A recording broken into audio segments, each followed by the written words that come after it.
এটাই আমার আমি আর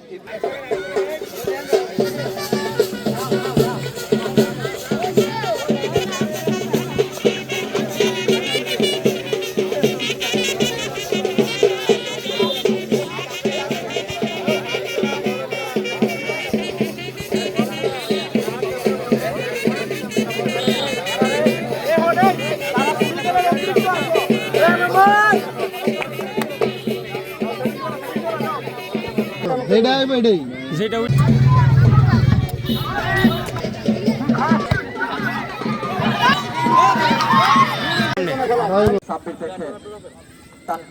তানভীর কাকে দেবেন? 7 নম্বর জার্সি পরে নিতে খেলোয়াড় তানভীর আর আলিবাবু বল নিয়ে যাচ্ছে। এখনো কিন্তু তারই দখলে বল হতে পারে সেখানে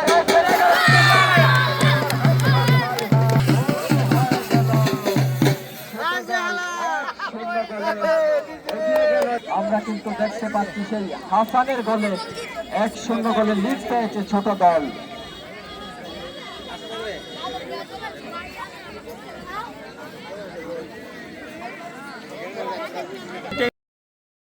খেলায় অংশগ্রহণ করছেন সিমরাইল ঐতিহ্যবাহী আক্রম গোষ্ঠীর নতুন প্রজন্মের বড় দল বনাম ছোট দল। আমি জয়ের ব্যাপারে কতটুকু নিশ্চিত?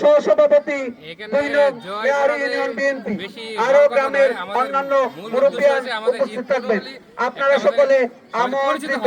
হারজিত বেরোবে না, আমরা চাই বড়রা আপনারা জানেন অল্প কিছুক্ষণের মধ্যে সিমরাইল গ্রামের ঐতিহ্যবাহী আক্রম গোষ্ঠী তরুণ প্রজন্মের উদ্যোগে একটি ফাইনাল ফুটবল ম্যাচ অনুষ্ঠিত হবে। উক্ত খেলায় অংশগ্রহণ করবে আক্রম গোষ্ঠী বড়দল ফুটবল একাদশ বনাম আক্রম গোষ্ঠী ছোট দল ফুটবল একাদশ।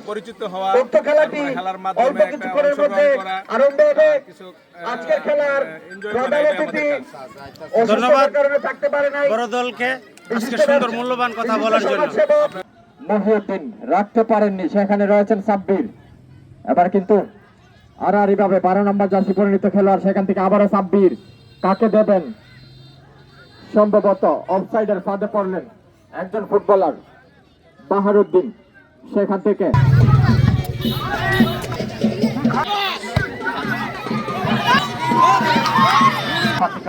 হাসান রাখতে পারেননি। এবার কিন্তু সাইফুল হেড হয়েছে রোহান থেকে হাসান রাখতে পারেননি। শাহাবাদ থেকে দর্শকের সাথে কথা বলি। আজকের খেলা জয় পরাজয়ের ব্যাপারে একটু বলো। আজকের খেলা জয় পরাজয়ের ব্যাপারে আশা করি খেলা সুন্দর হইতেছে।